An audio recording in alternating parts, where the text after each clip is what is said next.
Please kindly switch your phone on silent, please. And as part of the instruction, as much as we continue with the debate, when it's going to be coming from the demonstrators, please no clapping for any candidate. Please, your phones on silent. This is a special request. This is a special request, your phones on silent and no clapping while the debates are on. Thank you.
Welcome to this special debate program on corruption and accountability, organized by the Center for Democracy and Development with support from MacArthur Foundation. I am Eugenia Abu, broadcaster and brand and multimedia strategy expert. I will be your anchor through the duration of this debate. We are live on Channels Television and on our Facebook page, CDD West Africa. As we march towards the 2019 elections, 4 weeks from now, citizens, political parties, electoral monitoring and management bodies are working hard to ensure fair and peaceful elections. Towards this end, and as part of the Center's activities to promote value-based campaign, the Center for Democracy and Development considered the prime catalyst and facilitator for strategic analysis, capacity building, and sustainable democracy in the West African sub-region brings you the big debate on corruption and accountability. Its searchlight is on leaders of political parties. As we all know, corruption all over the world is a drawback on governance and sustainable development. According to a foremost academic, E.O. Adebite, in 2009, no nation can prosper when personal will supplants the general will, and where established procedures are observed in the breach, and where governance is about self-enrichment instead of public service. Indeed, corruption is a cankerworm, and it leads to bad roads, maternal mortality, poor social services, poor education, and all of us must work hard towards its eradication. Let me, at this juncture, introduce those who would be under the searchlight today to discuss the issues at hand. We are having with us today the Allied Congress Party of Nigeria National Secretary, Chief Paul Isamadi. Chief Isamadi, please be upstanding. That's Mr.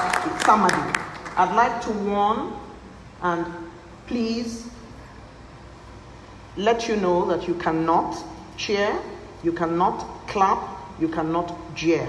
It's against the debate rules. So I'd like to please appeal to you to keep your hands beside you as we carry this through. The next person is the African Action Congress presidential candidate, Omoyele Sowore. Sowore, thank you for that correction. Mr. Sowore is the presidential candidate for African Action Congress, AAC. And the PDP, People's Democratic Party spokesperson for the Atiku presidential campaign, Mr. Kazeem Afebua. That's Mr. Kazeem Afebua. And the Abundant Nigeria Renewal Party presidential candidate, Mr. Tope Fasua, ANRP. Thank you for coming.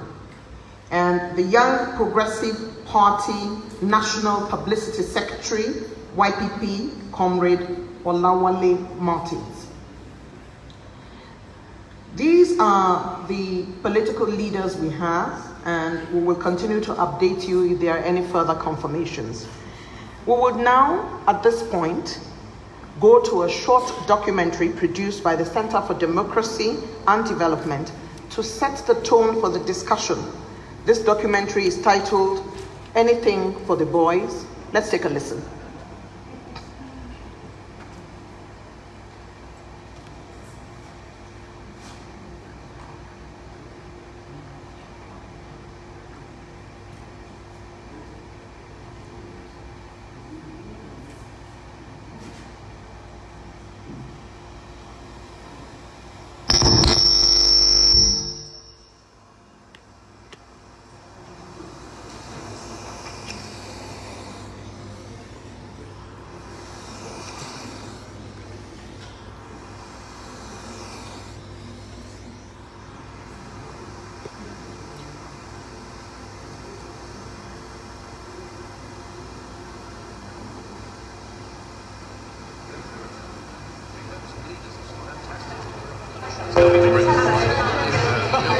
Nigeria and Afghanistan, possibly the two most corrupt countries.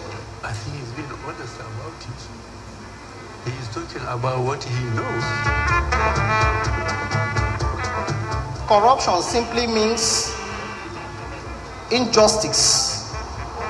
It simply means not giving to Peter what belongs to Peter, not giving to Paul what belongs to Paul. Taking away what belongs to others, what is meant for all. When you are qualified for a position, you are not getting the position. Somebody will bring his son or bring his daughter to occupy a position. Somebody is not as qualified as you to occupy the position. It's corruption. I don't need to say contractor, I beg. We must share the money. And when he shares the money, he can't do the work well. There's no way you walk around with people who are corrupt and you think you can eradicate corruption. If you go to the car park now, transport to Lagos can be 7,000. But on Christmas time, New Year time, they will say it's 18,000, 20,000. Well, is the road getting longer during Christmas and New Year time?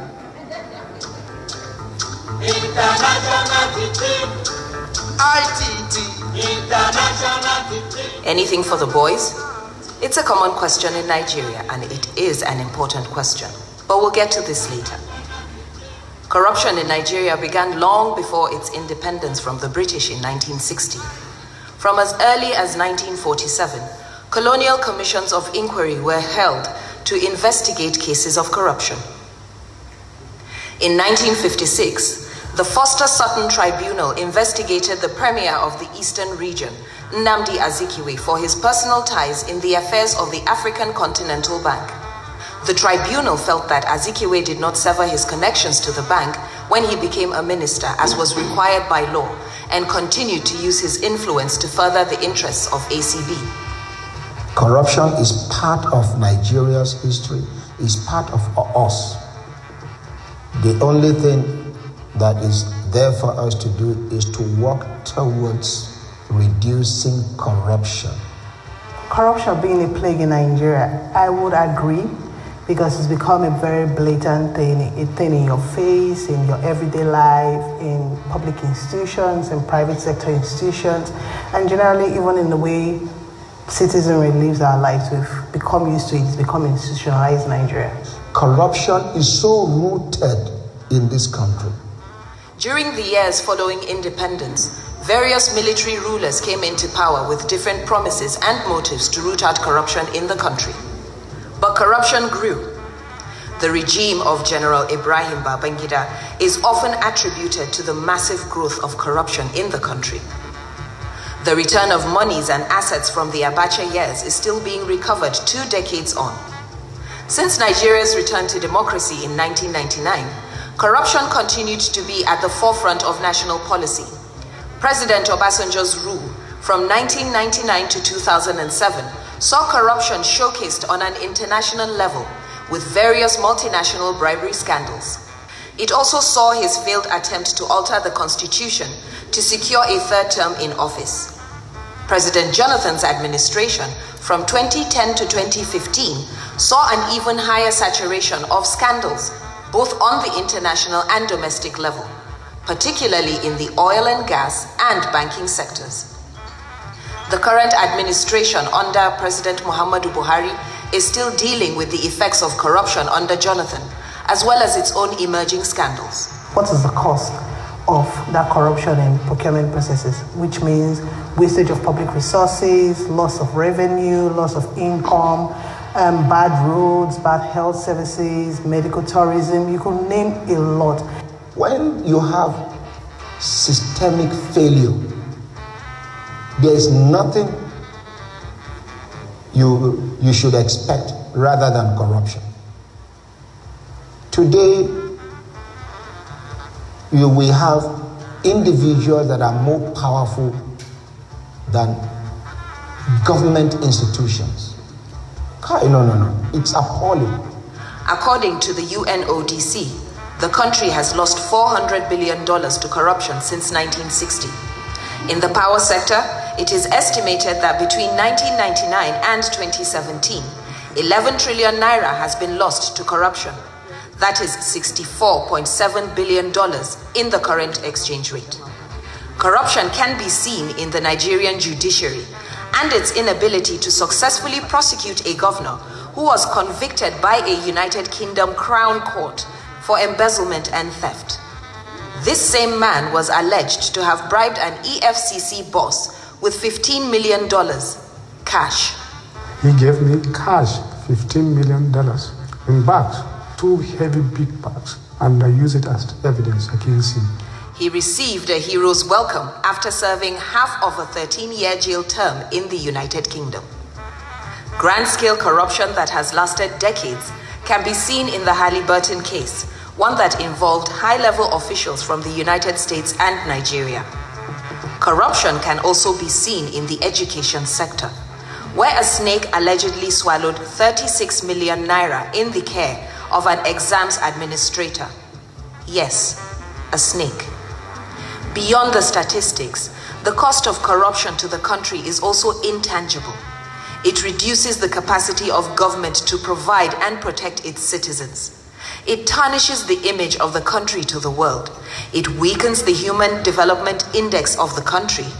Corruption weakens the institutions of the state and disables them from functioning. It also blocks economic growth. Nigeria's transparency ranking has remained in the bottom percentile for the last 2 decades. In assessing public services, the first thing we do is, how do I provide you with some remuneration that would help you facilitate the time in processing the service I'm trying to get? For example, if you go to the immigration office, you just sit in the immigration office and go and apply for a passport. You will see the beginning of corruption and the end of a corrupt act. Here in this country, we don't pay good, actions with commendations, and we don't punish wrong deeds with punishments. Then people that steal money, those that have stolen money, are being celebrated in this country. So everybody will want to steal money. Corruption can be tackled. It may take some time, but with collaboration and a concerted effort to change, it can be reduced. Citizens need to believe that corruption is wrong and not profitable. People should not accept or give bribes or favor kingship over merit. We should be transparent and accountable in all our dealings. So back to the question we asked earlier. Anything for the boys? It's a common question in Nigeria, mostly attributed to the police. Settle us. Just give us a 10,000 naira, man, I will come out. That I will part with my 10,000 naira on a vehicle I did not steal? No, sir. I can't do it. No. Capital no. But it is also a question that asks if anything will be left for infrastructure development, for investment and progress in critical sectors of the economy if corruption persists. Will anything be left for the child born today to honest, decent civil servants, to have the opportunity and resources to live a decent, prosperous life, avoiding poverty, ill health, and poor living conditions? And if corruption persists, will anything be left for the boys and girls in primary school today when they become the workforce of tomorrow? Anything for the boys?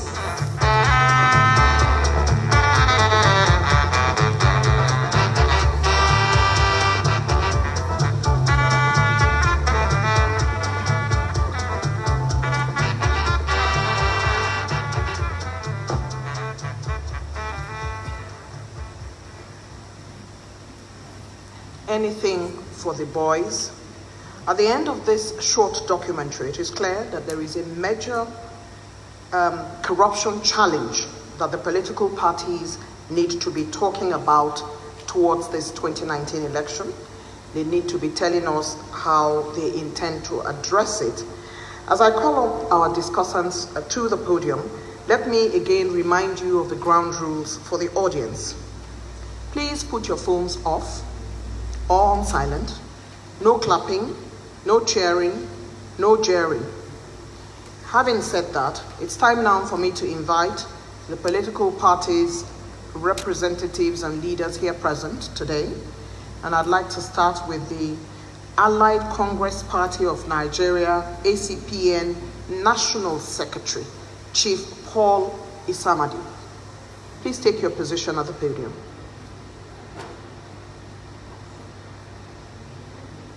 As he makes his way up, I'd like to invite the African Action Congress AAC presidential candidate, Omoyele Sowore. Sowore.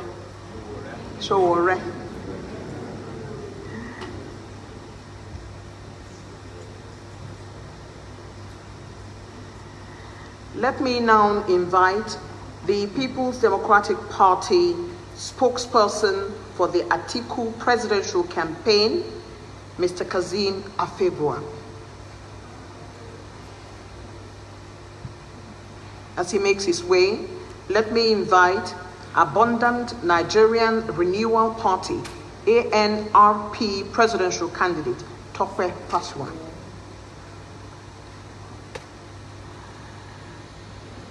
Let me also invite the Young Progressive Party National Publicity Secretary, Comrade Olawale Martins.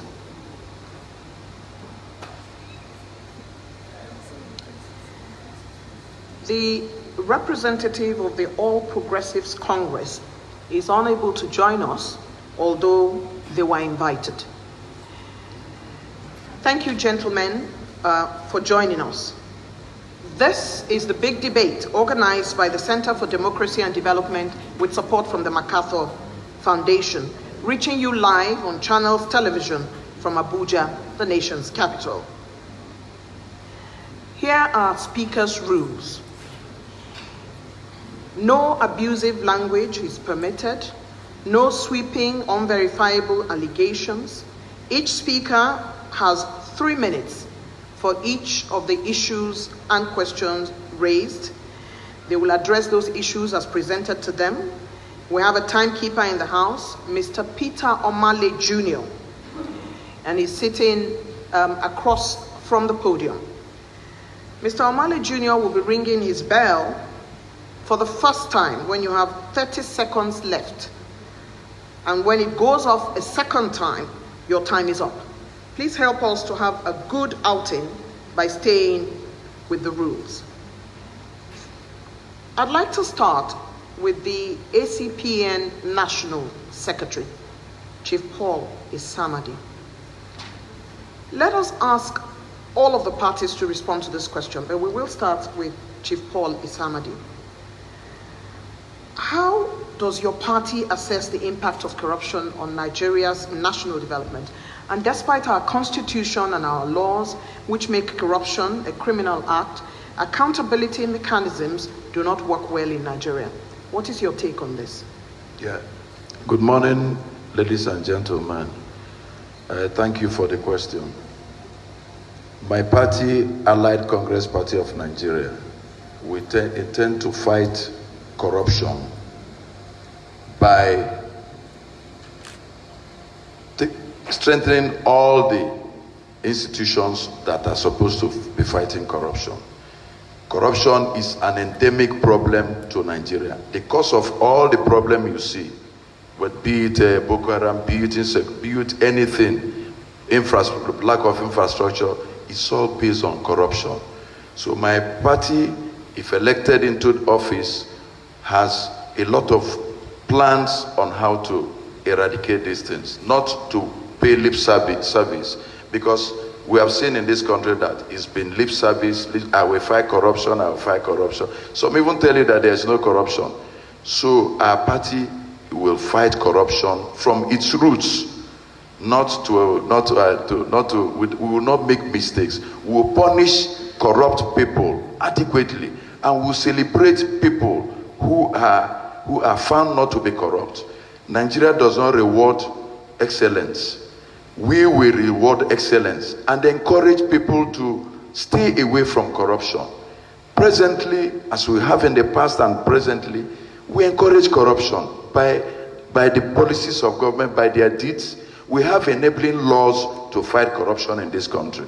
We have all the agencies empowered to do it. But the question is, are they doing it? Are they living up to expectation? The answer is no. We see it every day.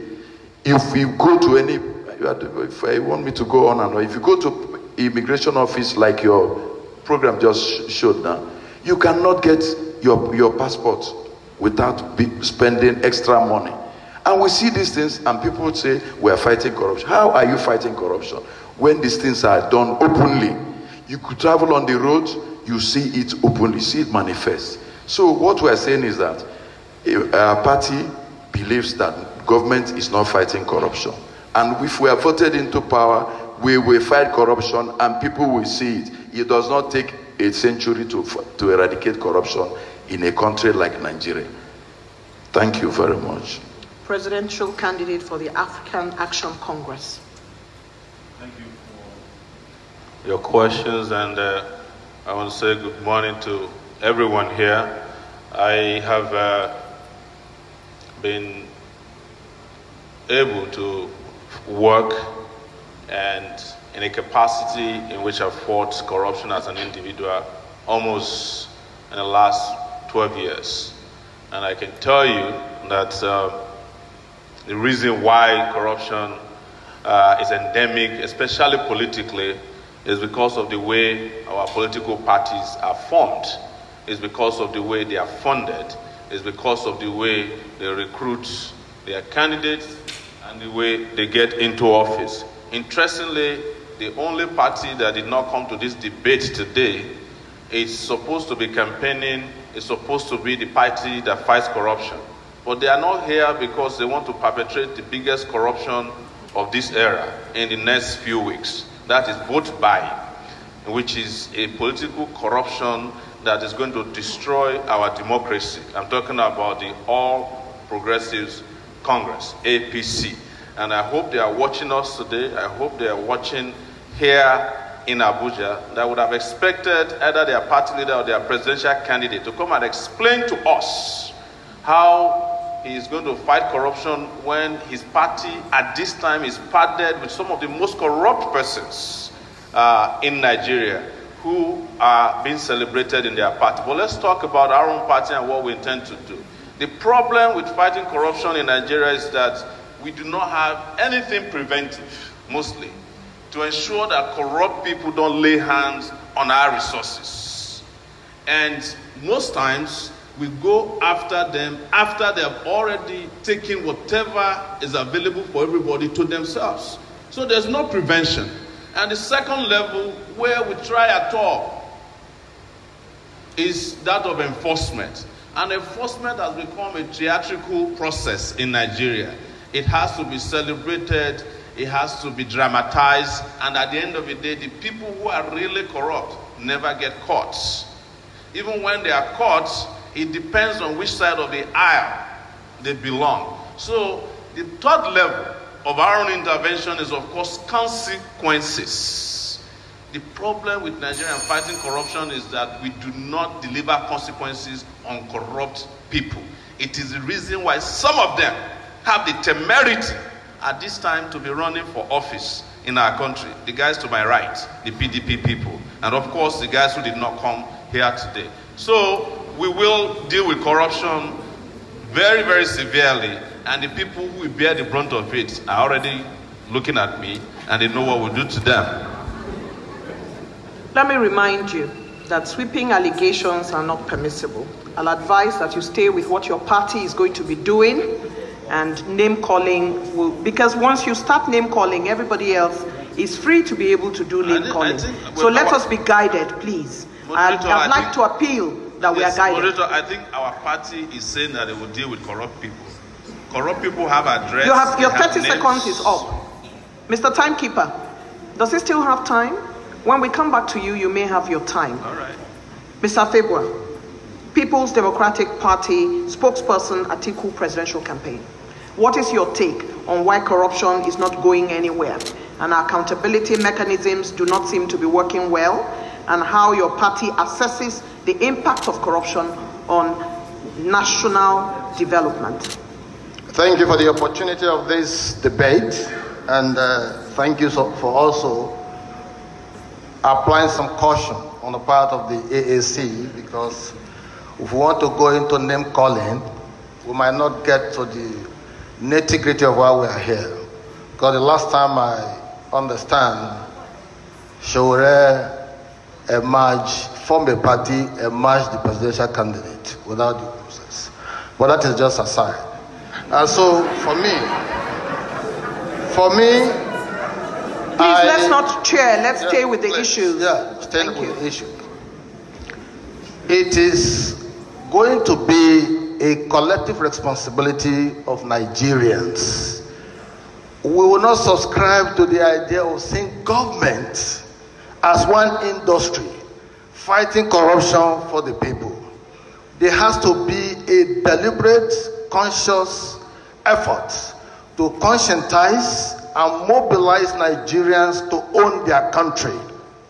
Owning their country and believing that this country it is not the hegemonic property of certain categories of persons. That way, Nigerians who want to invest in the country with respect to issues you want to put in the front burner. But where you have a system that encourages, you say government is fighting corruption, your political party is going to fight corruption. I think a government that has power can only set up the relevant institutional framework that will help to mitigate the incidences of corruption.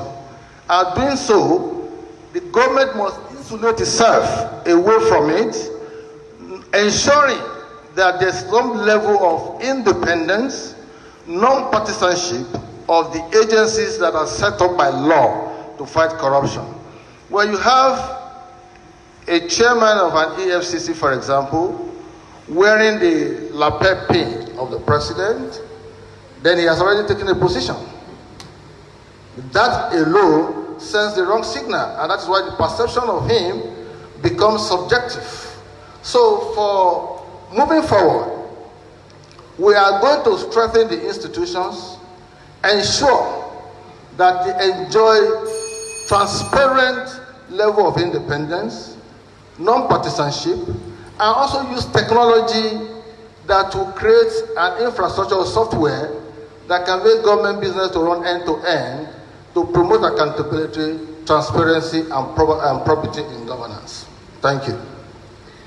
Thank you very much. Would like now to go to Mr. Tope Fasua, presidential candidate, Abundant Nigerian Renewal Party. Thank you very much, and it's great to be here. I want to say thank you to CDD for inviting us here and for focusing on this very important topic, corruption and accountability, and for their efforts in having inclusive debates, as against some of the ones that we have seen in recent past in this country, where the basis for inviting is opaque. That said, I want to also call our attention to a very trite fact, that we are here today and Nigerians are agitating because of one simple fact.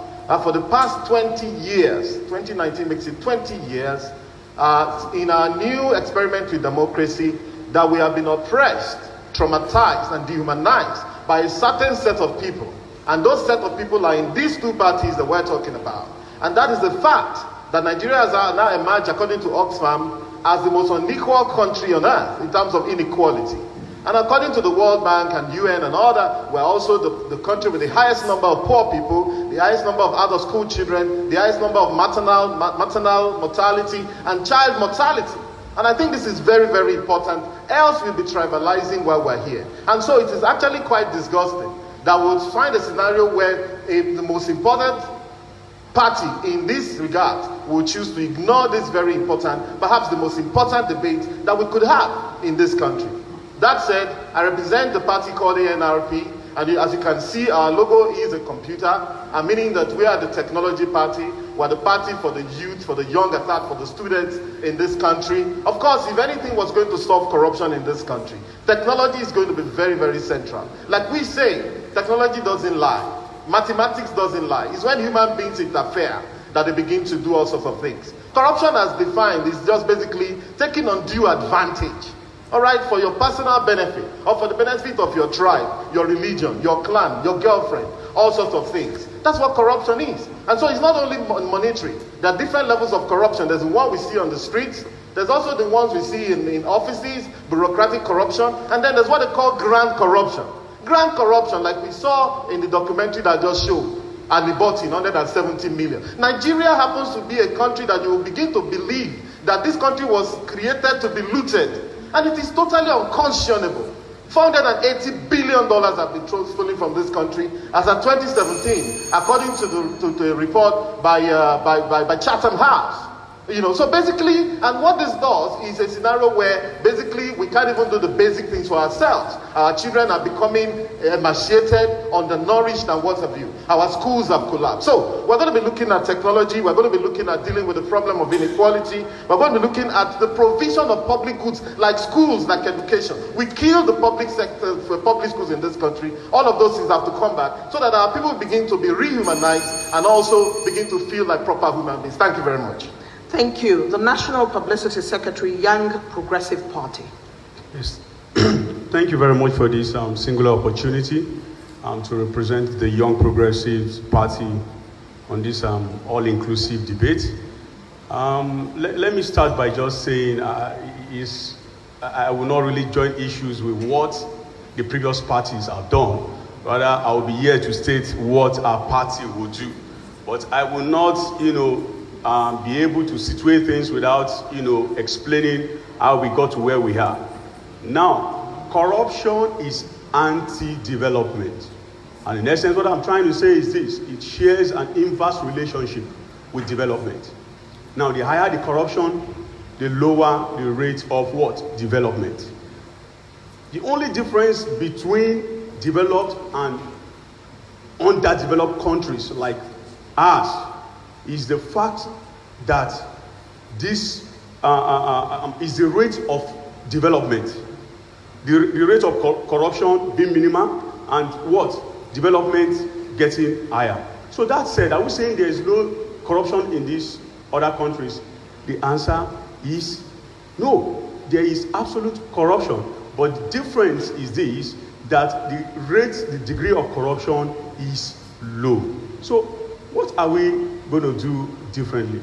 The fact is that there is this, what we call value system decay. Our value system as a country has totally collapsed. And that is what the developed nations hold in high esteem.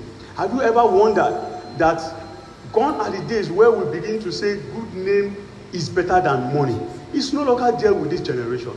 But you agree with me that we used to have it with past generation and even our fathers before us. Now, secondly, we begin to look at the issue of the fact that there is no institutional framework to fight corruption. An individual cannot be bigger than an institution. When you do not have an institution that is devoid of external interference, how can corruption be fought and won? It is actually impossible. And that is why we've done a forensic analysis as to be able to situate the problem with Nigeria and how we intend to tackle corruption. And that is one, we are going to strengthen our value system. Two, we are going to look at the issue of leadership. There is a need for this moral and ethical leadership. We don't have them.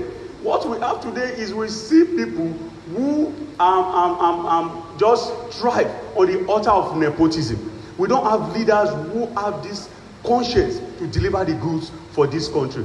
And three, we are going to review the estate law. The law as we presently have it is an incentive for corruption. Thank you very much. Thank you.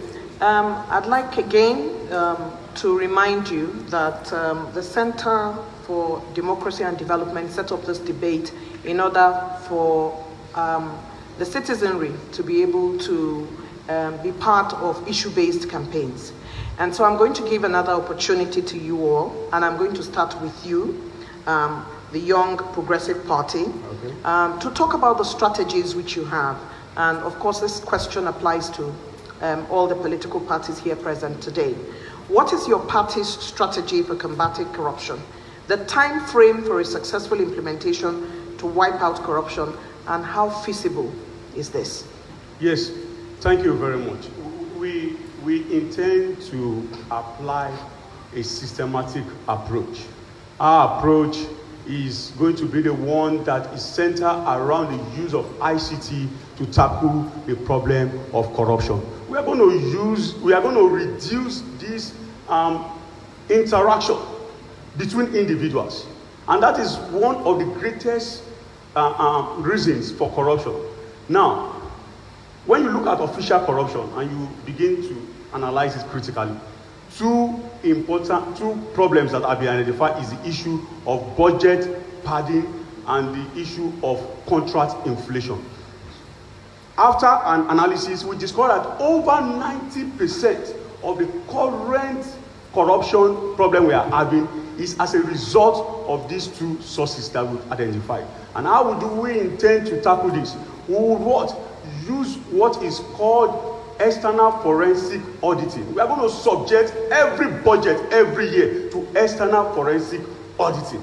After what the executive would have done, and that is our party, and after he must have, before it goes to the National Assembly, we would what? We would ensure that it is being what? Audited, so that all the line by line, items would be looked at to see that there's no duplication. Secondly, we are going to, the issue of, what is it called? Contract inflation. We're going to automate the system. It's too bad that at this point in time, when we begin to see warfare being used, you see jets being used in modern warfare, the attitude of fighting corruption is still like you are using bow and arrow in this part of the world. Automate the system. Make sure that procurement is something that is done electronically. You don't need to say, okay, I want to, we are actually, what is it called? We are trying to bid for contracts, and at the end of the day, you begin to have personal interaction. No, it's going to be done electronically. The process of bidding is going to be done electronically. The process of winning contracts, vetting capable companies are going to be done electronically, and that in its sense would reduce drastically the issue of corruption in this country. Because whether you like it or not, official corruption is the main reason why we are where we are today. And the only way to put an end to it is to be able to reduce the human effect. Let systems, build systems that will do it appropriately. And this we are able to achieve within 4 years because we have stipulated, set out procedures on how this is going to be done. Thank you very much. Abundant Nigeria Renewal Party, presidential candidate. Thank you very much once more. I want to first of all say that with due respect to my colleague from YPP, when we want to talk about solving problems with technology, we still remain the technology party. And of course, you can't solve a corruption problem with a broom or with an umbrella, though we can permit those guys who are coming with 2 open hands. They seem to know what they're doing, but okay, well, we can bring them on. But we are the tech party.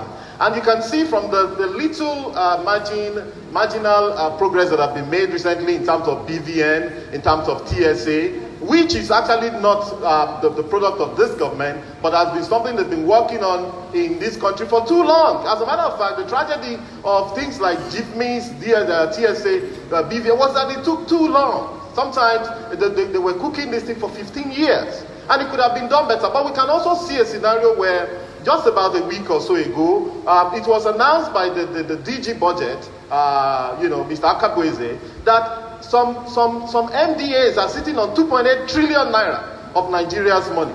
In fact, by the end of last year, 2018, the total revenue due to federal government that they got was 2.8 trillion. However, another 2.8 trillion, which is exactly the same amount, was sitting with some MDAs.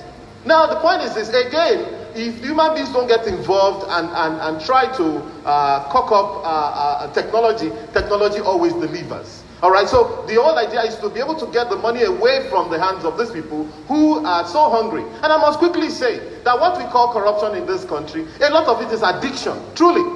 It's an addiction now. Let's place it exactly where this is a psychosocial analysis of this problem. A lot of it is addiction, a lot of it is psychological problem. We want to be able to take people out and say, listen, go and test this man if he's okay. For 2 weeks in Yaba left. And then they come back straightened. All right? Or rather, we take them out of the system. It is true. You see, because again, now, but what we're going to also do is to lead by example. In our party constitution, inside our party constitution, it is there that any one of us who wins an election, and by God's grace, when I become the president of this country, May 19, 2019, we are going to, without compulsion, without being pushed, to declare our assets openly. Of course, this is something that can have salutary effects on the rest of the country. So, leadership by example is great. Technology is very important. Psychological tests of the people who are running government, very important. Also very important, I'll say before I stop, that there's something called the CAFR, Comprehensive Annual Financial Return, that must be published every year by every MDA of government. Instead of them publishing the obituary of their DG's mother, the birthday of their DG's daughter, and so on, what they are required to do by law in this country, and which we are going to enforce, is to publish their accounts. Thank you very much indeed. I'd like to remind you that you've got 3 minutes, so it's important that you stay with the issues so that the audience here and at home can hear what the strategy of your party is in this direction. People's Democratic Party spokesperson, Atiku presidential campaign. Thank you once again. I would like to remind us that the global definition of corruption is monopoly plus discretion minus accountability. It is the monopoly power of the individuals that leads him to abusing his discretionary powers.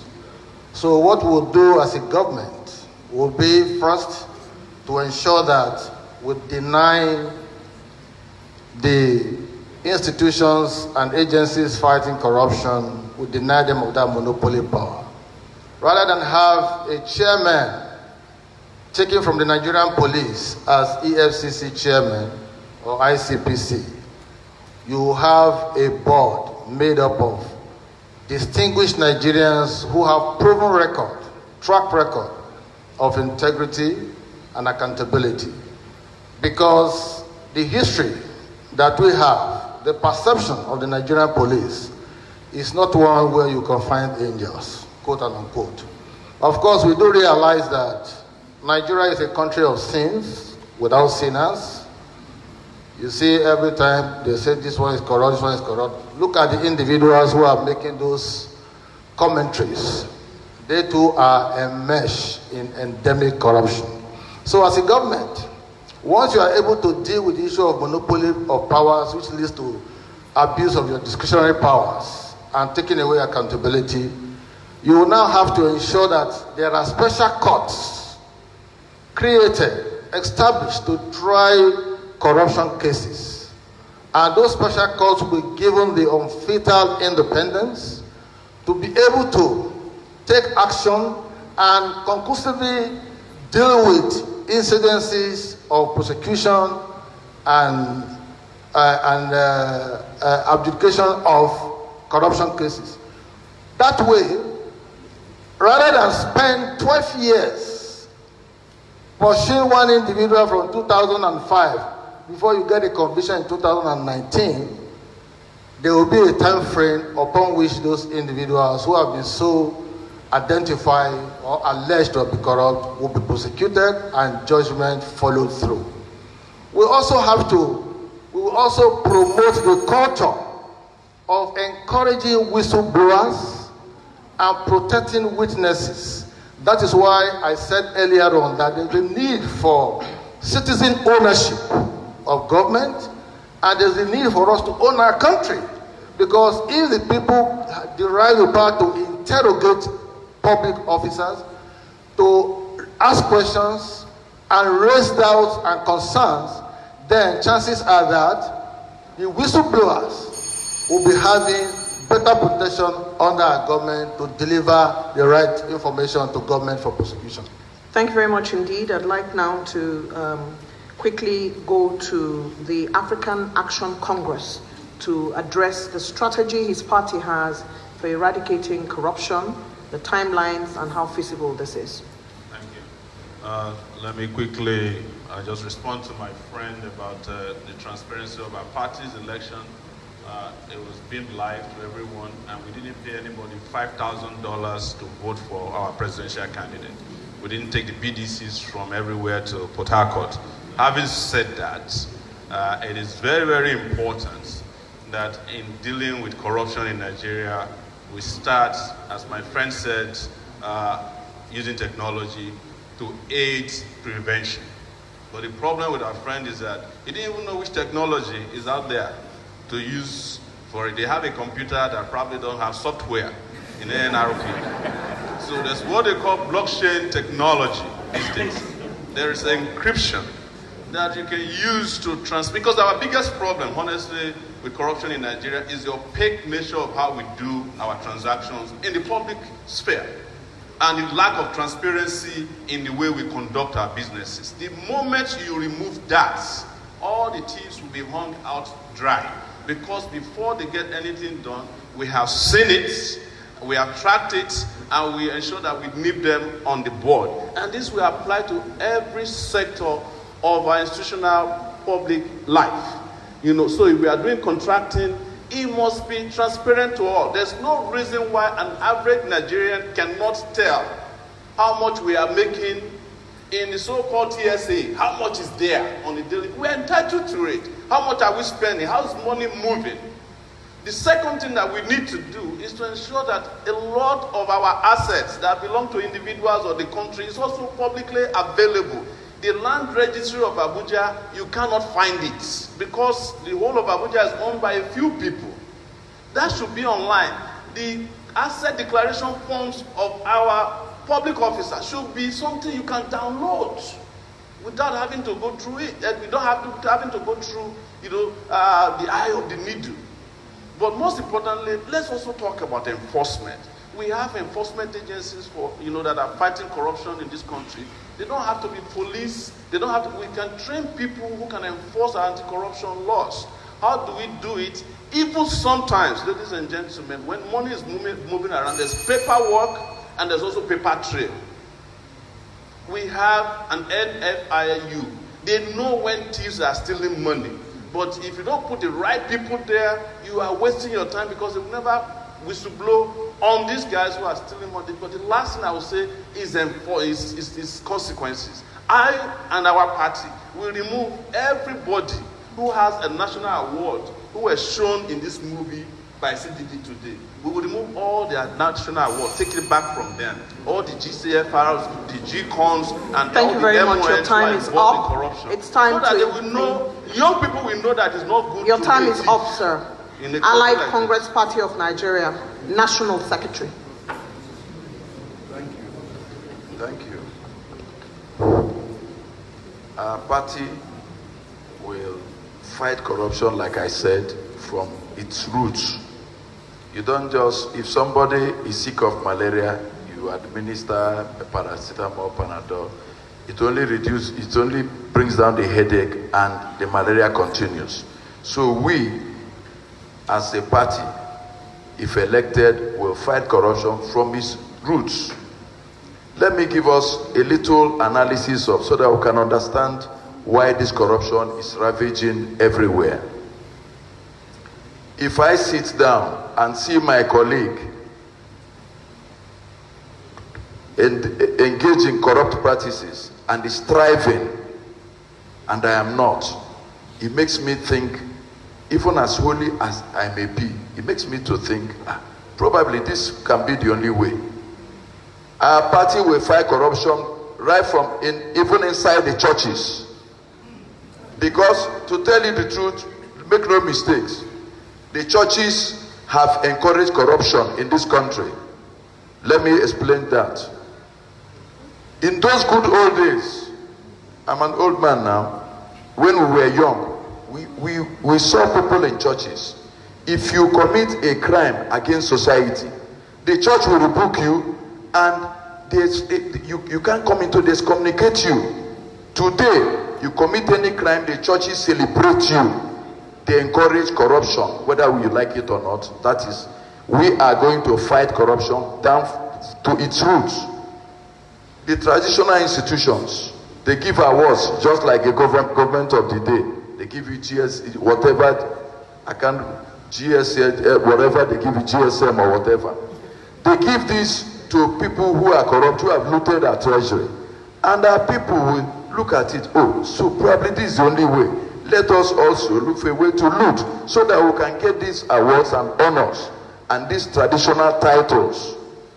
So fighting corruption in this country has to take a different dimension. Apart from that, our government is going to seriously make the institutions, strengthen all the institutions that are empowered to fight corruption. We are also going to take the National Orientation Agency in Nigeria, for example. They know that everybody knows that corruption is our problem. They are not I repeat, they are not doing anything about it. We need them to go, we need every agency of government to go and enlighten the people continuously, even down to the secondary school. Corruption will be in our government, it will be what from the curriculum of schools. It will be taught in primary, secondary, and the tertiary institutions. Thank you very much. Thank you very much indeed. You're watching the big debate organized by the Center for Democracy and Development with support from MacArthur Foundation, reaching you live on Channels TV. Facebook live stream, CDD West Africa is also open for you to participate. We have come to the one half of the discussions on corruption and accountability, and it's time for us now to take a look at our audience in the house and invite them to join. Our time, as you know, is limited, and so when we come to you to ask your question, please ensure that you stay within bounds. We expect you not to go beyond 30 seconds to 1 minute. And we're going to warehouse the questions, so I'd like to urge our speakers to please pay attention, because when we do the first round, we'll come to you and give you 2 minutes each to try and address some of the issues that have been raised. And so I'm going to start from the various sections that we have in the house. So I'd like a show of hands, please, so that if you have questions that you wish to ask, you indicate by a show of your hand, and I will come to you from a descriptive perspective. So if you see me saying the man with glasses or the person with a white dress, there's no disrespect meant. It's just so that our cameras can pick you and you would know that it is you that we are addressing. Show of hands. Thank you. We would like to start with the lady here.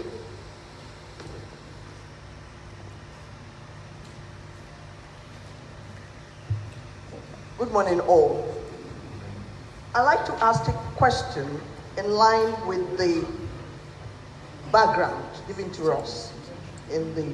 My name is Dr. Dayo Kusa. I'm an independent consultant and conflict transformation expert based in Abuja.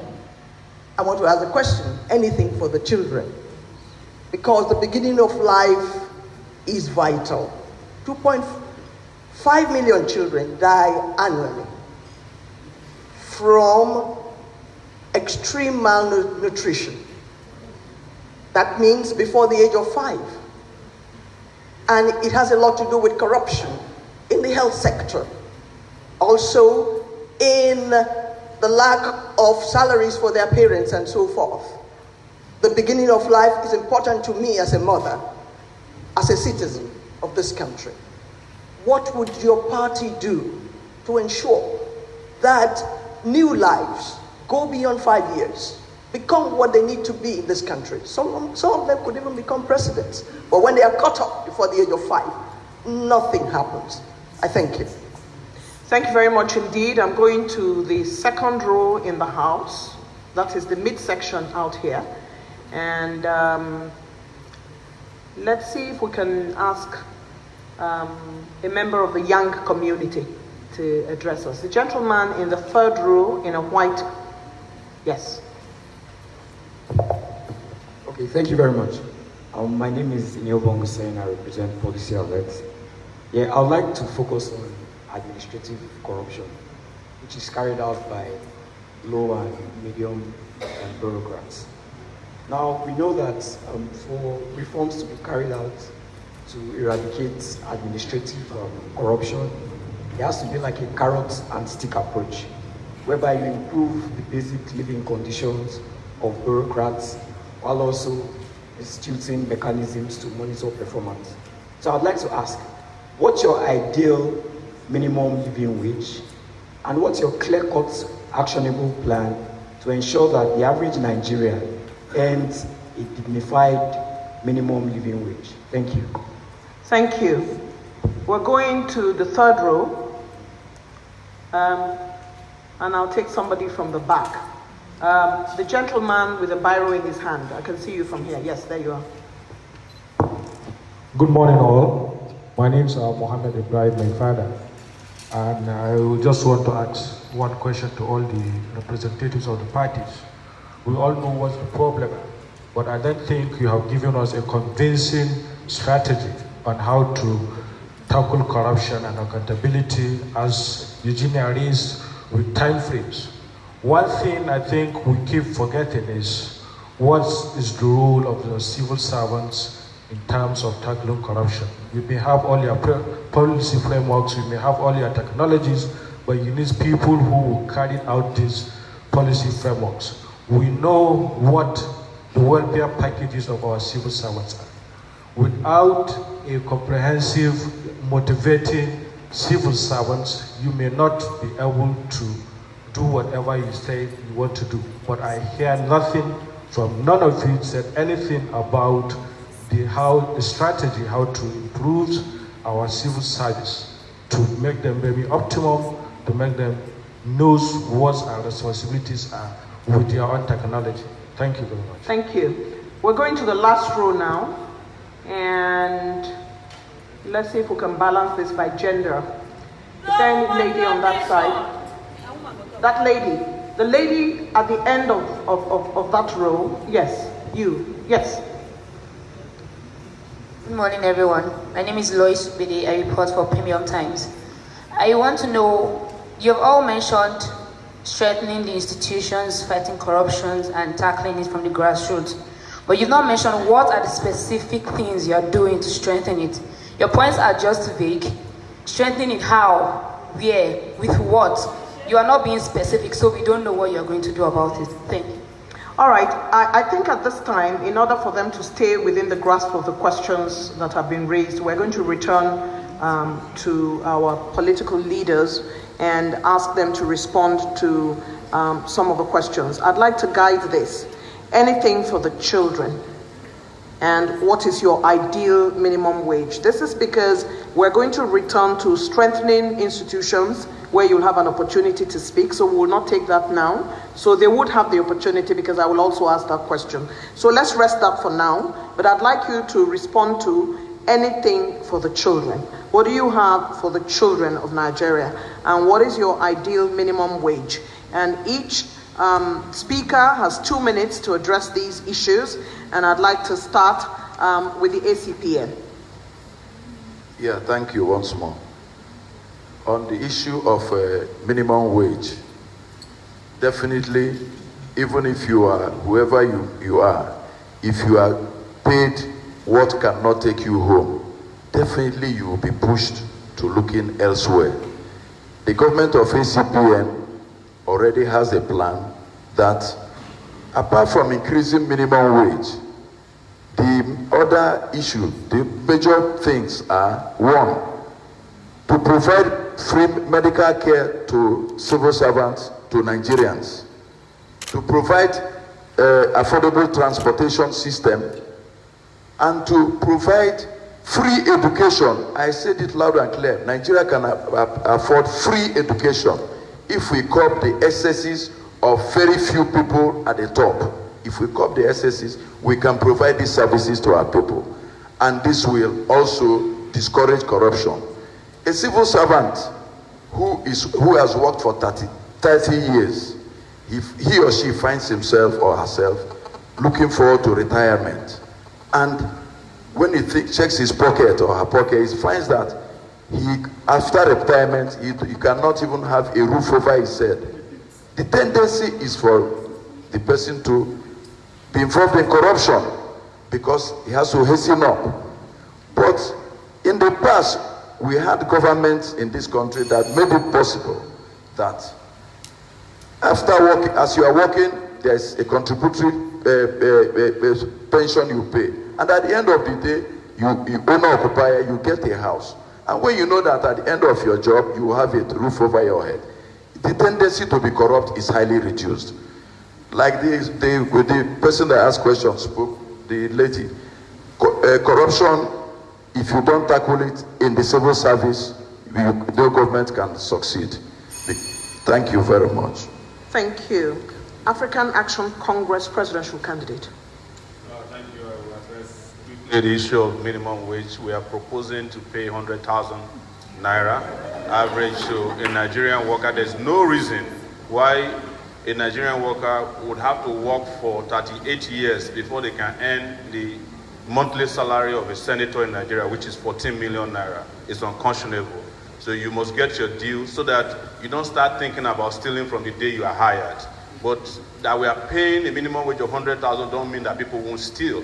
What we have seen in Nigeria is that people who steal the most are people who are earning the most amount of money and allowances from the country. So it's a social disease. It's called kleptomania. You know, when people have so much and they still steal a lot. And we have to cure it again by consequences. As for the children, it is a crime that a country like Nigeria, making so much money, has become the capital of where a child is likely to die before the age of 5.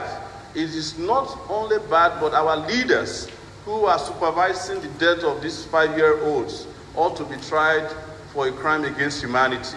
That is why Nigeria will become a signatory as soon as I become president. And my swearing in will be June 12th, not May 29, because that's the day that we are proposing. Yes? And as soon as that is done, we will be a signatory to, or any process in the International Criminal Court, to make corruption a crime against humanity. I'm going to support that, so that so many of these leaders who have carried out this crime can face the consequences of their actions and inactions. Finally, regarding what we need to do, we invest in kids. We have to invest in these kids, you know, in terms of prenatal, neonatal, and antenatal care. We also have to take over 13 million kids who are not in school back into school by investing at least 1.3 trillion naira in their education. Take them out of the street, so that it will be a crime in this country not to send your child to school the way it is done elsewhere. People's Democratic Party. Thank you very much. Well, for the issue of minimum wage, I think those who don't have experience of governance can celebrate figures that are almost not achievable. But as a party that has experience in governance and going by the latest dynamics in the governance process of this country, we will rather support a restructured Nigeria that gives powers to states and local government to the extent that states will be able to tap into their comparative advantage by way of resources and pay wages that are commensurate with standard and quality of living in that area. You do not expect the same person in Lagos to take 30,000 naira where housing is going for as much as 1 million naira to rent a house, or 500,000, you know, a simple face me and face you, with someone in the rural area in Jigawa, for example. So what you do as a function of restructuring is to encourage the states to take up issue of minimum wage based on what they can afford. That is one.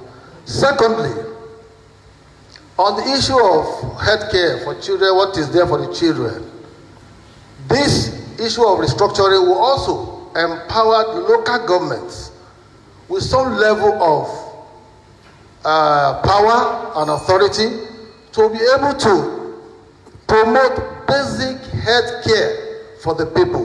What the government will do is just to provide the enabling environment, because the local government is the closest to the people.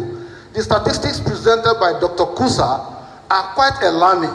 57 million children, you know, don't have access to the common basic health needs. And about 150 million, 130 million thereabout, according to statistics, don't also live in dirty environments. So for us, I'm afraid I have to stop you there so we can give way to the abundant Nigerian Renewal Party presidential candidate. Thank you very much. Very quickly, I'll run through this. I think it's an error to try to situate the entire thing called corruption within the civil service. As we talk about the public service, we should also look at the private sector, because it has become a kind of culture, a kind of problem cultural in the country. So we need to think about that. However, I also to note that there are two kinds of civil service. There are the civil servants and the core civil service. The salary of the highest paid director, grade level 17, step 9, is less than 400,000 per month. However, when you go to some of the lucky parastatals, That is what a new entrant who just left university gets. So you begin to think about how that director will feel, who has worked for 33 years and has 2 years to retire. However, moving forward, I want to say that in this country, well, in terms of minimum wage, we'll be looking at about 45,000 for now, because 45,000 is where it takes them back to the 2010, minimum wage. Whereas we also believe that some states should be able to pay more than others, but I think it's only fair because inflation rate since 2010, when the wages were last increased up till now, is about 62% compounded, meaning that actually people are just living on next to nothing in this country. So we need to think about that, but we are going to look at about 45,000. But because I'm an economist, I know that you have to balance your resources. If we can get a consensus around 30,000, we run with that. However, then again, lastly, I would say that the Human Capital Index done by the World Bank, HCI, gave Nigeria 34%. 34%. And the meaning of that 34% is that any child born in Nigeria has only 34% possibility of attaining their potentials. Now, that is very alarming. Therefore, we've been on the street in ANRP demonstrating that immediately our budget for 2019 should be increased to 15 trillion naira, and we know we can. And there's no excuse whatsoever for people to say that we can't do this because people have been so corrupt and have stolen That's so how much we can take from you now. Thank you very would like much. to go to the Young Progressive Party National Publicity Secretary. Yes, thank you very much. Let me start by saying the direct consequence of corruption is our placement in the Human Development Index, where presently Nigeria is being ranked second among 157 nations in the world. Now, the Human Development Index is a composite statistics for education and health, for per capita income and life expectancy. As it is today in Nigeria, we currently have over 13.5 million children out of school. Nigeria is the worst place to give birth to children. As it stands today, our life expectancy is being put at 55 years. And as we are speaking, our per capita income is put around GDP to per capita income is put at less than $2,800. So what are we trying to say in essence? You see the impact of corruption. Now, what are we going to do? What we are doing differently is because maybe probably from the background from which we are coming, we are very young people. And we believe young people should be given the opportunity to be able to pilot the affairs of this country. You can't give what you don't have. If what we have today is as a result of what you were able to do, with due respect to political parties that have ruled for the past almost 20 years, I don't think they are coming to give anything different. If at this stage, as at the last time, the last budget, there was a paltry investment of less than 7% on education and less than 4% on health, how do you want to progress as a nation? So what we will do is to massively raise the budget of education and health. Whether we like it or not, we will not go anywhere as a nation if we do not, increase, the budgetary allocation for health and education. And that said, we also make sure there is an inbuilt mechanism to ensure that money that is being allocated is judiciously spent, utilized for the purpose for which it has been allocated. Then secondly, on the issue of minimum wage, I want to tell you will not have the chance to discuss that. You will have another opportunity perhaps when we come to other issues raised around that. I'd like to quickly go back to the audience and make a quick round of 30 seconds each by a show of hands. Please keep your questions short and don't repeat what somebody else has asked. That way we will make progress. I'd like to start on this side of the divide and go to the back, to the man who has his glasses on his head. Good afternoon. My name is Dayo Laide, and my question is for all the candidates. It is said that an average member of Nigeria's Senate receives about 16 million naira. Constituency allowance, it comes to about 192 million per annum. And that the members of the House of Rep probably also receive something in similar range. Do you consider this a fair remuneration to any state official at any level at all? What is your party's plan for dealing with this? Thank you. We're going to the next row because we have to make this quite democratic. We can't take everybody from this row, and we have only 4 questions left, so 3 questions left. So we will take The gentleman with the hat on his head. Oh, with a cap on his head. Thank you. My name is Chido Onuma. I'm the coordinator of the African Center for Media and Information Literacy. My question goes to all the candidates. Is there a way you think that the structure of this country enables corruption? Thank you. Thank you. He has kept it short. The lady in red. Thank you. I have a question for all the candidates. My name is Miriam Bassi Oruboje. I work with Friends of the Earth and the chair of the Alliance for Prosperity in Africa. I've not heard any of you say anything about agriculture.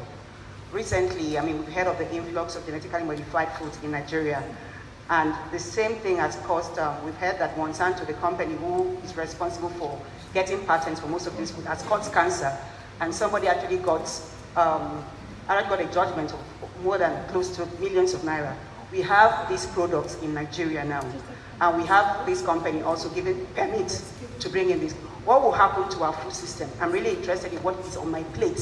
What are you going to do about the influx of genetically modified foods and agriculture and small-scale farmers? What are you going to do?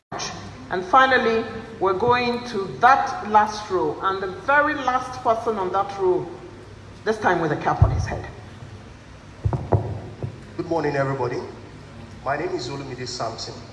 It has been posited in some quarters that the rule of law is more important than even corruption itself. So my question would be, are we okay with the application of the rule of law? If not, is it okay? If not, what will you do differently and how will you do it differently? Thank you very much. For that first round of questions and comments, that will be it. And I would like to start with the Young Progressive Party. Before then, let me refresh you quickly what the issues are. Fair remuneration, salaries of, I think it was said, members of the National Assembly. And is there a way that the way Nigeria is structured leads to corruption? And finally, what is on our plate? What kind of food, what kind of imports? And I think also there was a mention of the rule of law, even though we'll come to that later. So if you take the first three, fair remuneration, is there a way that Nigeria is structured, what is on our plate, and the salaries of our legislators? 2 minutes each. Yes, I understand. The time is always a problem right here. So please, I'm going to be very, very swift. On the issue of 16 million, which for what is it called, the National Assembly members, I think that is wicked. If we are here contemplating whether to pay 30,000 naira per month to civil servants, yet we cannot reach a conclusion, and some people are earning 16 million for I don't know for what is uncalled for. I think there is a need for us to review our wage system. This issue of allowances, that is where you see most of this money are being eaten into.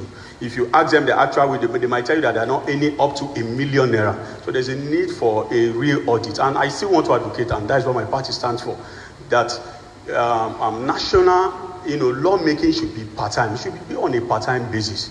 Let those who really have the genuine interest of this nation come to the National Assembly. That said, something will be done about that. Is uncalled for. It's unsustainable. On the issue of this present structure, does it encourage corruption? The answer is absolutely yes.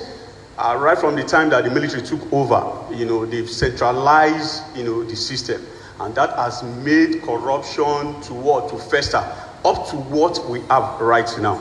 And I want to tell you that except we restructure, we might not be able to completely tackle the issue of corruption. And quickly, on the issue of genetically enhanced food, what we have on it is a global problem right now. It's a global phenomenon. And I think Africans are actually not taking it seriously, especially when you consider that these imports are far cheaper than what you even have here in the country. So what we will do is that there will be a clear-cut policy on it. It's going to be banned. Anything we cannot produce, we should not consume. Let's consume what we produce. By then, we can grow. Thank you. It's time to come to you now, Abundant Nigerian Renewal Party, presidential candidate. Thank you very much. I'll be very, very, very quick. I want to quickly say that the effects of corruption include disunity, poverty, death. For example, we saw someone who was cleaning bins with sniper the other time. Death, inequality, terrorism, loss of individual and corporate, dignity. Also segregation, class society, and accidents. People build houses with the wrong materials and people die. So therefore, it's an endemic issue in this country. And also, I want to say that Lee Kuan Yew, it was who said that the biggest demographic in any country are the children unborn. And I want us to think about that the biggest demographic in any country are the children unborn. So we're going to make it into a philosophy in our government that we must always think about the children unborn. And then after that, then we think about the children that are here now. And everything must be done to protect them, because the society will be judged by how you treat your most vulnerable people. And that said, we have been again on the streets, and we're saying that starting now, our budgets should be reviewed in a way that will favor the poorest people and the most vulnerable people in our country. According to Adamufika report, 25% of our budget as of 2010 and going forward is spent by 18,000 top people who are top politicians and top civil servants. They spend all of 25% of our budget. This is unacceptable. And in saying that, we are also saying that this country should be growing our economy at 15 to 20%. So it's a kind of vision we bring to the table. Therefore, we don't actually support this idea where senators, because people are earning so much because they can. Totally unacceptable. We support, a part-time legislator. Also, we believe that the structure of this country is not helping. However, that restructuring should be written into the constitution of this country, because you are never going to get a perfect structure. So it's something you have to keep working on every 3 to 4 years. Thank you very much. People's Democratic Party. Thank you very much. Just earlier on, I said it would be good for citizen ownership of government. And that's where the issue of remuneration for senators and lawmakers come in.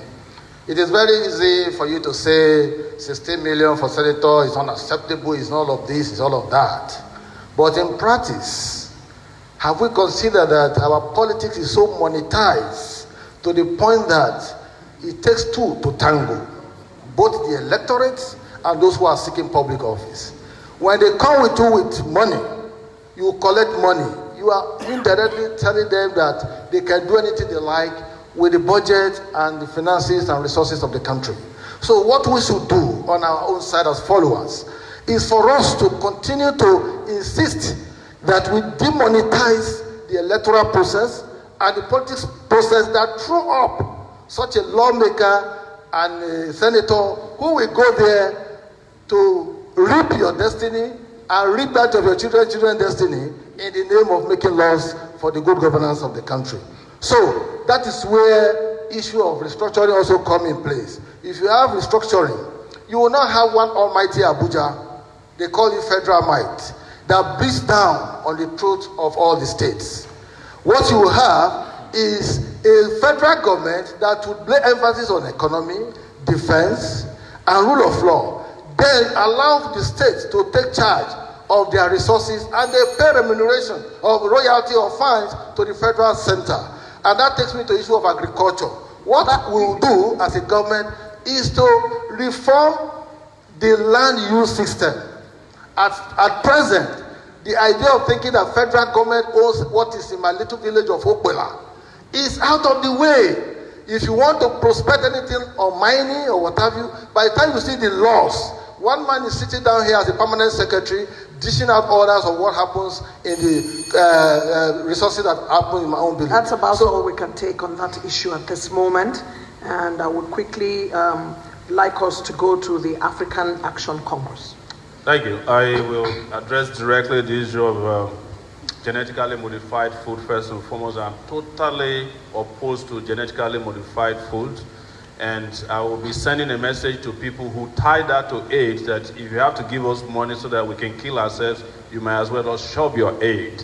And I'm going to ensure that we have food security in this country, grow our own food that is healthy, that is natural and organic. And we can do it, not only feed ourselves, we can feed the African continent with a landmass and our agricultural system if it's revolutionized. So that's my position. On these senators, we have to do a little bit of radicalism with even our structure. We don't need a bicameral legislative system in Nigeria. It's just too wasteful, and it has become the coven of thieves. All the retired governors go to the Senate after they have looted their states. We should not be funding that. It should be part of the restructuring debate that we can make do with a unicameral legislative system of part-time legislators.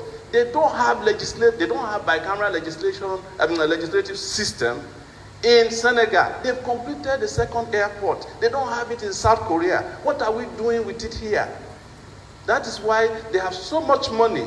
They not only engage in stealing our money, they engage in crime. We have senators in this country that are cited for armed robbery, murder, because they are just living large on our backs. On the issue of the structure of Nigeria, I have to say that everything Nigeria, with due respect, and I'm sorry, there's just too much fraud about Nigeria, because it was set up by the colonialists as a business, not as a nation. But we cannot continue to give that excuse as a reason why we can't fix our own country at this time. Even the name Nigeria was obtained from the girlfriend of Lord Lugard. It wasn't us that gave. Look at the Nigerian flag, tasteless, just black, white and green. A lot of things needs to be done. Okay, that's all we can take on this issue at this time. Allied Congress Party of Nigeria. One house, please. Allied Congress Party of Nigeria. One house.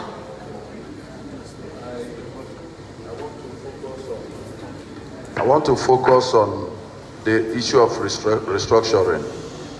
Nigeria needs to be restructured for us to make progress. If you recall, some decades back, when each region was producing whatever they had and was paying tax to the center, where every region was growing. We had granite pyramids in the north, we had cotton, we had palm produce in the east, we had cocoa in the west. And these places were moving forward. Cocoa house was not built with oil resources. Since we got into this central system and oil, everything started going down. So ACPN government, if voted into office, will really embark on serious restructuring so that people will know their potentials and move at their own pace. Not somebody being somewhere in Abuja to dictate for us what happens elsewhere. I'm from an oil producing state, local government in Delta State. I know what we go through. I'm the Secretary General of my community. I know what we go through from the ills the oil company trample on our land. And when you go to get redress, it is almost impossible. So that is on restructuring. Now on salaries and wages. It is inhuman, it is wicked, it is callous, it is undescribable for people to receive senators, be governors, to get those, mind you, it's allowances. They tell you salary is peanuts, but allowances.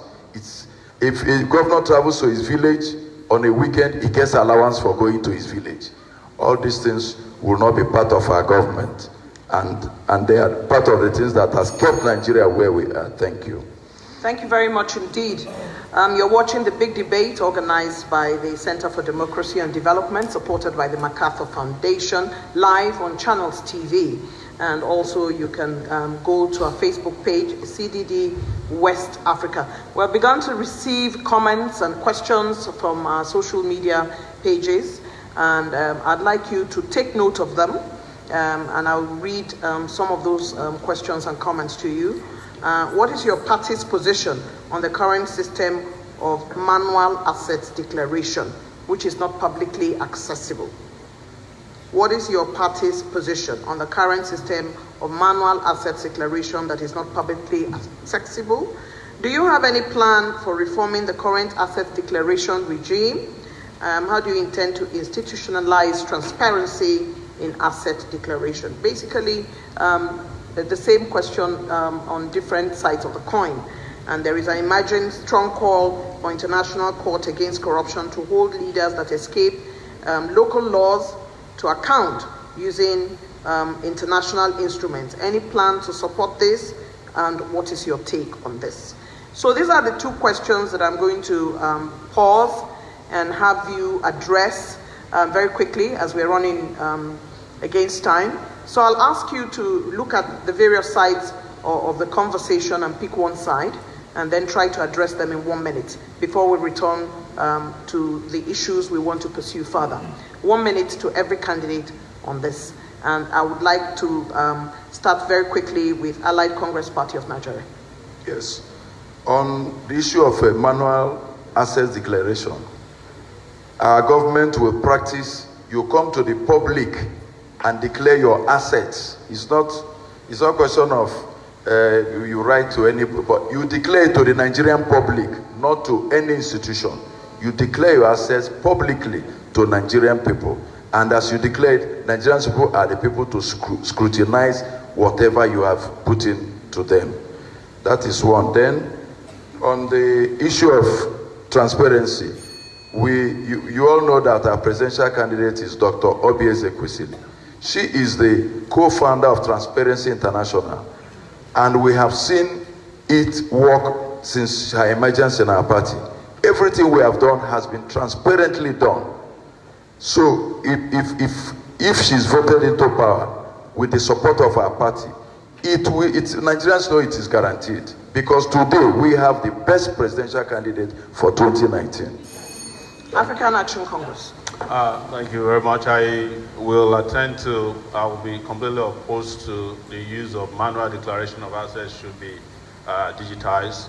Not only will I digitize it, but it's also important to apply some of that technology to asset declarations so that on the website of the the Code of Conduct Bureau, you can actually geolocate the home of your public officials, on Google Maps, so that you can view it from above and from the street. So that if people are declaring assets that don't exist, Google will tell you, and everybody will know. And if they have declared an asset that is not their own, the owner of the asset can cry out, and we can have commentaries about it, and we make it public. So that's something I support. I wish I can address other issues. I guess we'll get to it later. People's Democratic Party. Well, we will subscribe to the idea of public declaration of assets. Making it digital will not be a one-fell swoop, because it will take a process. As much as we'll encourage people to declare their asset publicly, we will also encourage the citizenry having access to it to raise concerns and interrogate what you have put on the table as your assets. That way, they will be able to measure what you have when you are entering into governance and what you have acquired when you are coming out. And that way, you will enhance transparency in government and accountability. The whole essence of anti-corruption is all about disclosure. Once you have disclosure, your problem is halfway solved. But what we have now is people will declare assets. Even the citizens do not have access to those documents. Abundant Nigerian Renewal Party. Thank you very much. I'll say there are two issues here. First thing is that in terms of international instruments, cooperation and all of that, for people who are corrupt in Nigeria, yes, we will support, but we will first of all try to see how we can deal with our issues here. In terms of asset declaration, this is a very important issue for Nigeria. I remember that Umaru Musa Yar'Adua, president, who is late now, is the one that actually laid the only example, and we actually thought that we would build on that. Unfortunately, we went down south. So basically, he declared his asset and forced his deputy then, who did not want to declare his asset. So we're going to be doing that a lot. And we're going to be looking at transparency in general. If you went to South Africa right now, you can Google the budgets of Johannesburg and you'll see it in PDF. You can Google the budget of Cape Town. But if you Google the budget of Lagos State or any of our states, you won't see anything. So asset declaration, open asset declaration, there's no two ways about it. And it's even inside the constitution of our party. Inside the constitution of our party, ANRP, and we'll be saying that anybody that's interested should go into anrp.org.ng and you will see it there live. Thank you very much. Young Progressive Party. Yes, thank you very much. Only mentally lazy leaders will tell you that it is difficult to actually institute an e-governance regime. That said, I want to say that we have the best presidential candidate in the person of Professor Kingsley Moghalu, and he is the one who actually initiated the idea of BVN, for the records. Now, on manual asset declaration, I want to put it clear that it is totally unacceptable. At this point in time, in the 21st century, we are still talking about doing something as simple as this manually. What is the Ministry of ICT doing? You want to tell me they cannot develop software? You see young men and women who can develop software under 1 month that will help to trash all of these problems. So most things are not going to be done manually. They are going to be electronically done. We are going to institute an e-governance regime, which means to say the government processes and procedure will be automated. Thank you very much. Thank you. We're in the second tranche now. We don't have much time, so I'm going to put the questions to you now, and I'll combine some of the questions in order for you to manage them. At this time, we're going to be taking only 2 minutes for you to deal with these questions. Some people have argued that corruption cannot be addressed because the key agencies are corrupt. Some of them are saying the police, some of them are saying the judiciary. How does your party intend to address this problem? And I'd like to start with the People's Democratic Party.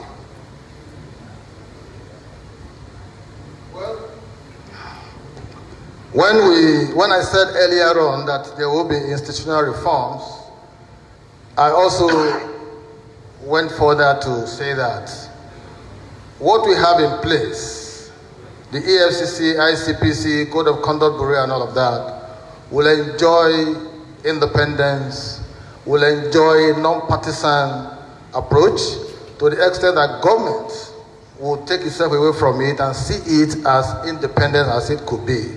That is one. Presently, the recruitment system into the EFCC and ICPC is shrouded in secrecy. That also opens room for corruption because that is what promotes nepotism, cronyism, favoritism, selective amnesia, and what have you. And you are getting people who are expected to be anti-corruption watchdogs into a system. Yet, the processes of recruitment is shrouded in secrecy. To that extent, our government will ensure that there is an open, merit-driven process of recruitment into EFCC, as well as promoting the process of ensuring that there's public disclosure of resources getting into EFCC. I'm not sure if you throw the question here, anybody will tell you this is the budget of the EFCC for 2019 or 2018. Everything is shrouded in secrecy. How much money do you invest in pursuing a case? Somebody has stolen 10 million naira. Are you going to invest 30 million to chase it? So, our government will ensure that the books are kept open. EFCC has not published audited report in the last 15, 16 years since its existence. Why is it so? If you are not doing the right things as an agency of government, you have no business coming to interrogate me while I'm not doing the right thing. So the charity will begin at the home of EFCC, ICPC, and other anti-corruption agencies to the extent that people will have a say in what goes on there. But this idea of... I'm sorry I have to stop you there. We go to African Action Congress. Yeah, I think part of the problem we've had over these years is that we are relying too much on these ad hoc organizations to address corruption without thinking about institutionalizing the anti-corruption fight.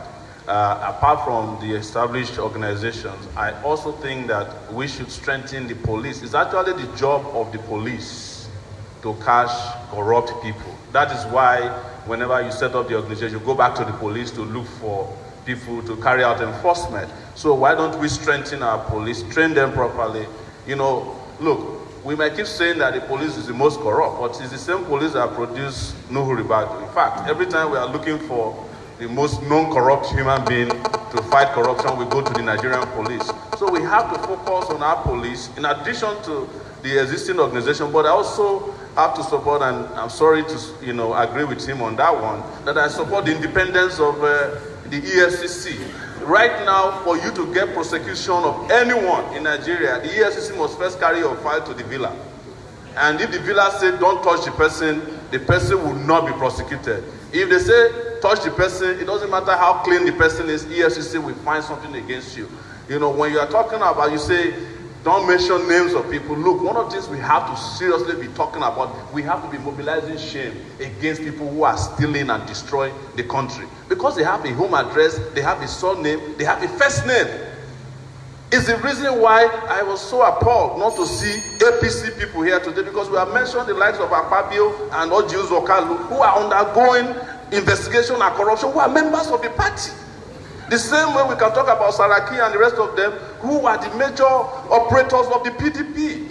We have to mention names. There's nothing we can do about it, because people destroy this country. They have names, they are driving cars, they register the cars, they are living in mansions on our back. And we are here saying, don't talk about them. I'm sorry. It's a rule of the debate, sir. We have to talk about them. If you are part of this debate, you have to keep the rule of the debate.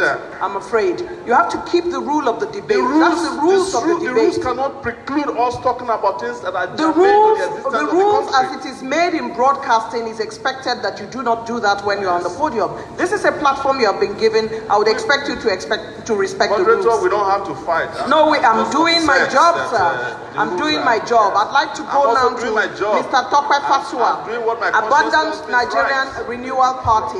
How does your party intend to address police, judiciary, and those agencies that have been seen by some people as corrupt?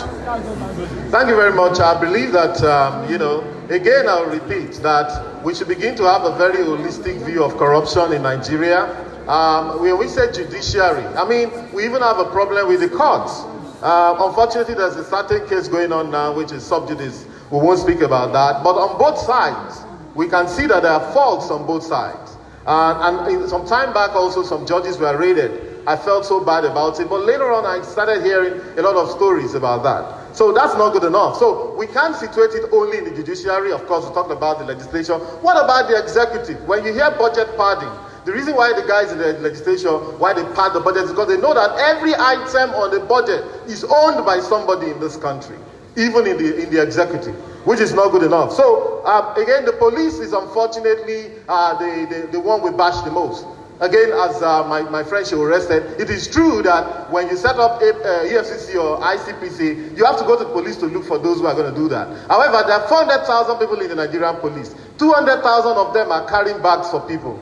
According to the police themselves, according to the former chairman of the PSC, Michael Kiro, 50% of our Nigerian police are bag carriers for people. That's not good enough. What we did is we destroyed the police. And so no matter how many of these agencies we create, we're going to have the same institutional problems. The problem with the institution in this country is that people who are maybe politicians and so-called powerful people, and those are the people that we're going to demystify. And we're demystifying them by running for presidency in this country to let them know that they are ordinary human beings and we can do a better job with this country. Thank you very much.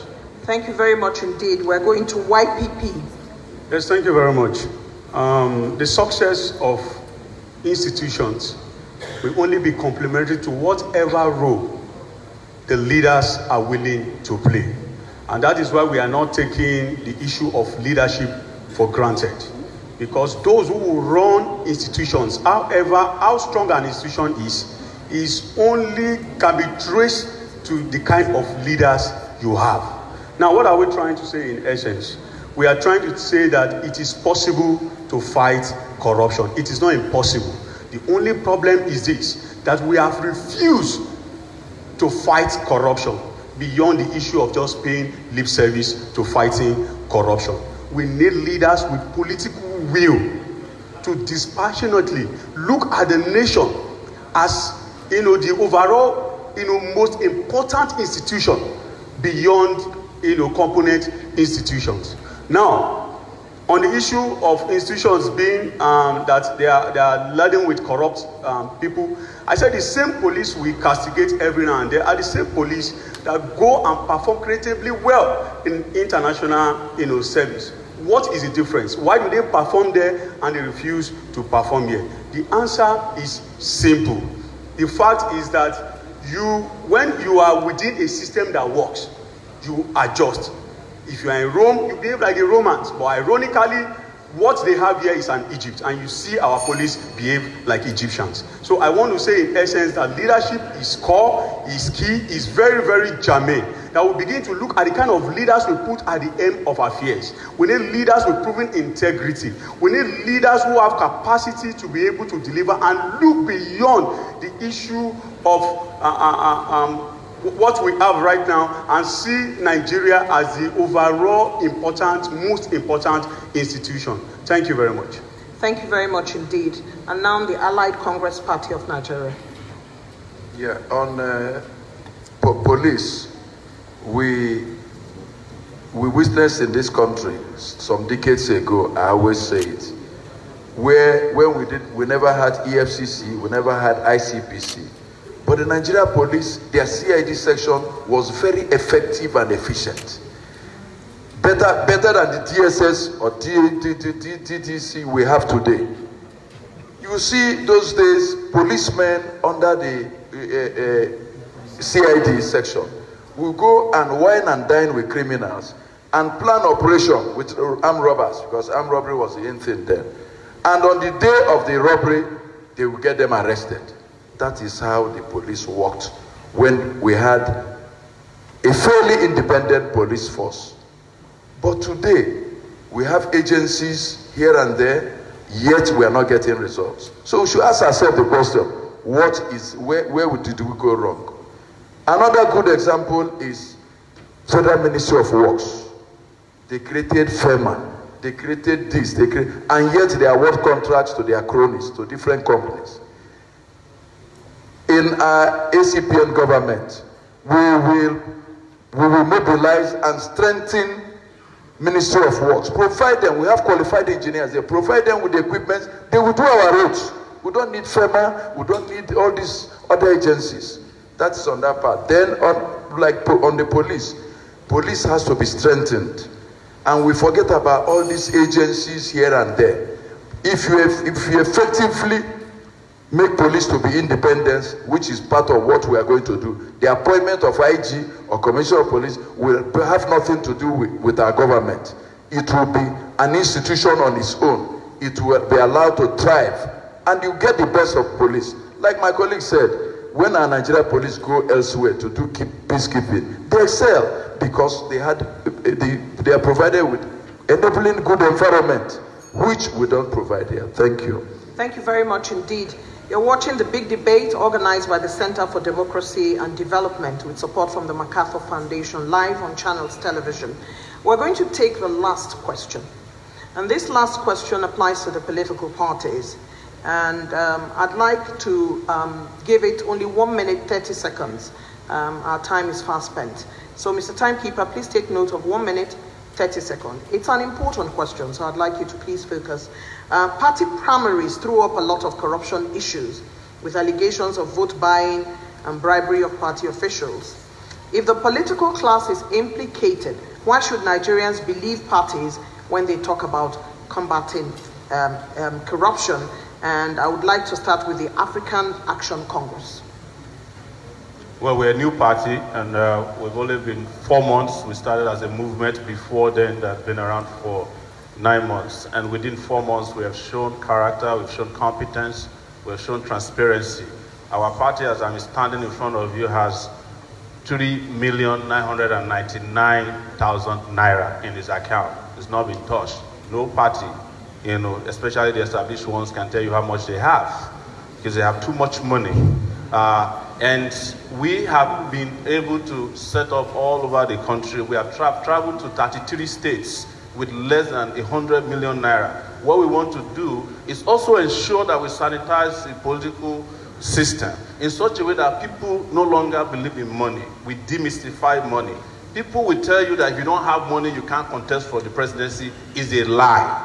You can contest for the presidency of Nigeria if you don't have money, if people give you money. And we receive money. I have received almost 99 million naira today from GoFundMe, which is transparently available publicly, and also from contribution from a Zenith bank account we set up. And with that, we traveled around this country. So what we're saying is that our party is not engaged in any form of corruption, regardless of what our friend was trying to insinuate here. They try to tar other people with the kind of their own dirty brush, But Our party is available to be scrutinized. We are not buying any votes. I don't give money to anybody. I don't give money to police. It's the reason why I don't have police protection, because the police people want me to pay them for it. I say I can't afford to pay police to protect me. Mr. February, People's Democratic Party. Well, thank you. I can excuse Sowore because he represents one of the briefcase parties, so he can sit, just register a party, be the sole candidate, and collect money from people. You declare that you have received 99 million naira, and you are telling us that only 3.9 million is left. That means you have spent up to that amount. But you've forgotten to tell us how much dollars, because you have an online account where people were paying dollars into. You have not told us that. So, no, I'm making my point. Let me have that. So, just to tell you that anybody who wants to talk about anti-corruption must also come with clean hands. Having said that, the party primaries process, like you said, for the big parties, the competition is always rife. And it boils down to the issue of trying to find, platforms where we can begin to talk of demonetizing the primaries process, the electoral process. Because the moment you give money and somebody takes, then you are indirectly buying his conscience and you are taking over his destiny. So what we should do as political parties, as Nigerians, is to create opportunity for people to begin to interrogate processes of primaries, of party, processes of throwing up leadership, so that in the final analysis, whatever they do will also reflect in the psyche of what obtains in their respective political parties. Thank you. Abundant Nigeria Renewal Party. Well, thank you very much. Regarding primaries, what I would want to say is that a lot of Nigerians are agitated. INEC came out with the statistics of voters the other time. 22 million of them were students. About more than 50% were young people, or even 60%. And there's a reason why we're agitating. If you look at some of the older parties, some of them they come from a long tradition. However, the tradition got bad over time. You can trace APC back to Action Group, became UPN, became SDP, became AD, became ACN, and all of that. However, so there's a lot of value in the young people of this country joining some of the new parties. But before you join a party, go and find out what they're about. In terms of primaries in ANRP, the Computer Party, and I always want to point to that, Computer Party. Thank you very much. In terms of our primaries, what we do is option A4. What we do is direct primaries. There's no secret ballot. There's no bribery of people. Even if you bribe someone, you will see the person queuing up behind somebody else. So there's no point, the transparency is for now. Thank you very much, sir. That was 30 seconds to go. Was that 30 seconds? I apologize. Yes, I have 1 minute more now. Thank you. My sincere apologies. So in terms of this option A for transparency is for now. Technology is for now. We live in the age of artificial intelligence, big data, connectivity. We live in the age of robotics. We live in the age of total transparency. And so the youth of this country should rise up and do something of your own. Enough of queuing behind mediocrity, because I believe we can do it. Thank you very much. Thank you. And thank you. YPP. Yes, thank you very much. For Young Progressives Party, I want to tell you unequivocally that we actually organized a very transparent process. Ours was open. It was also an option A4 system that we adopted. And at the end of the day, it threw up somebody in the mode of Professor Kingsley Moghalu, whom we all know that with all his competence and ability and capacity, may not be able to pick such ticket from the traditional parties.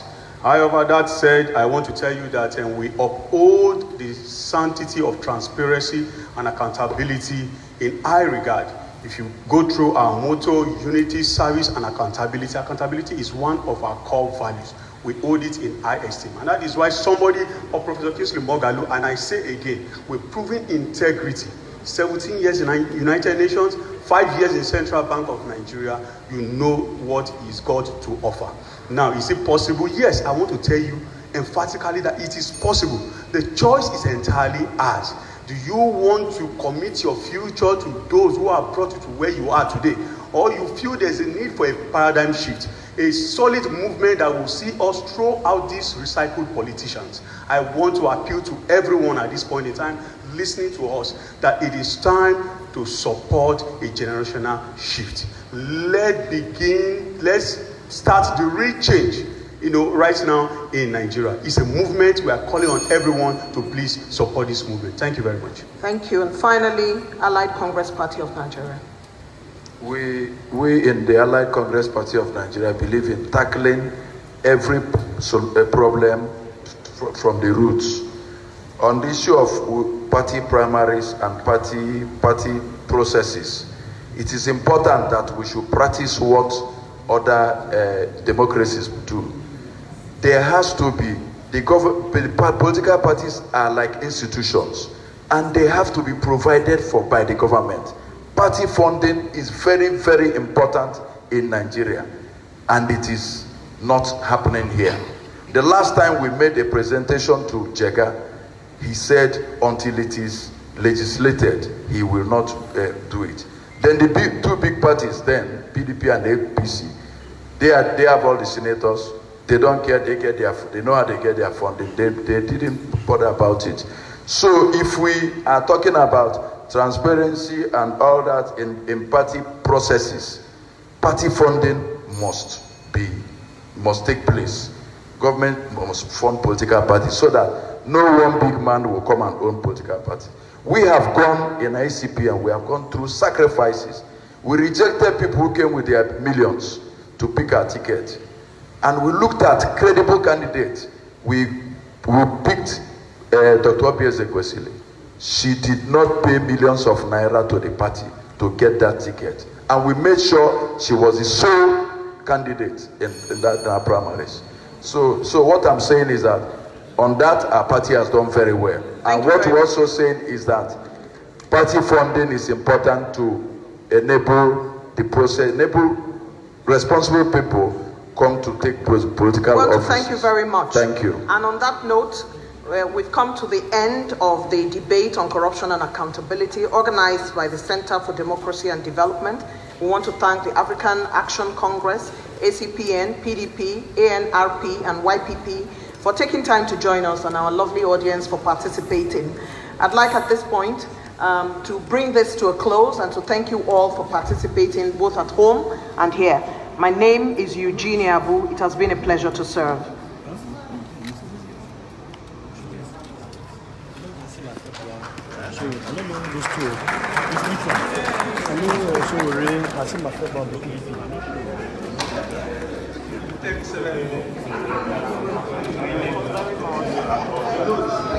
Very hard.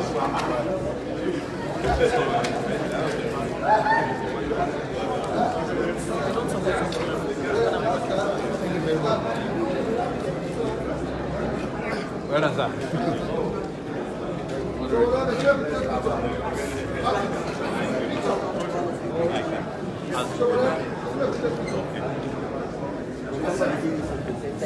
Thank you.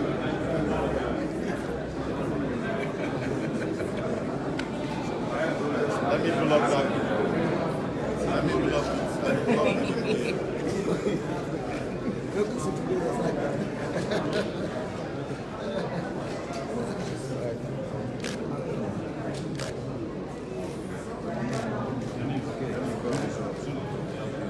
Sorry.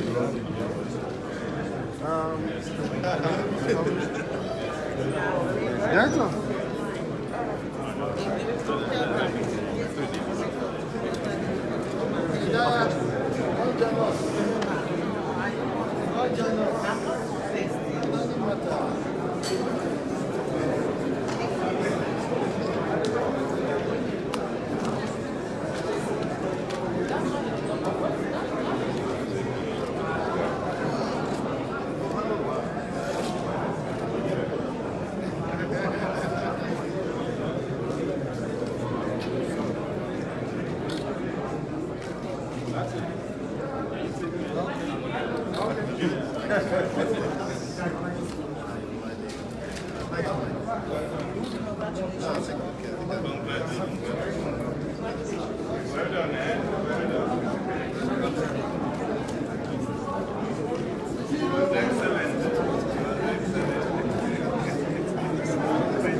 Thank you, sir.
Yeah. Just me and him. Yeah.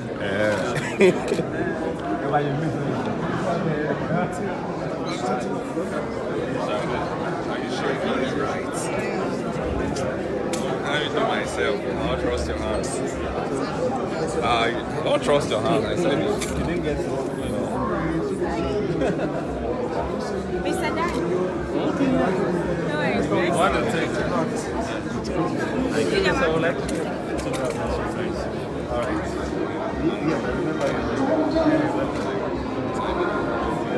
Thank you. Sorry.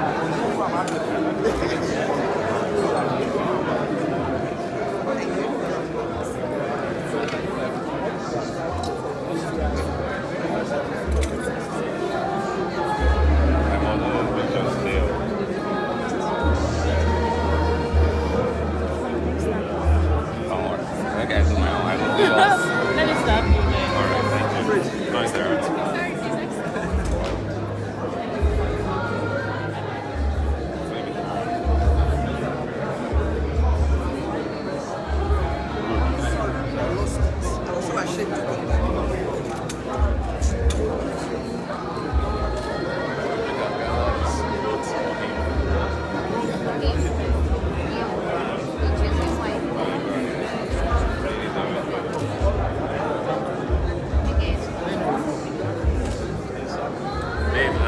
I'll meet you now. I'm not get story. Thank you.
Before that, we'll do it.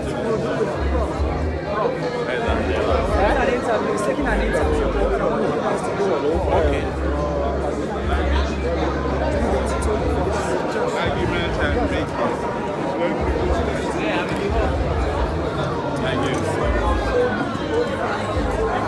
Thank you. Thank you so much. Unfortunately,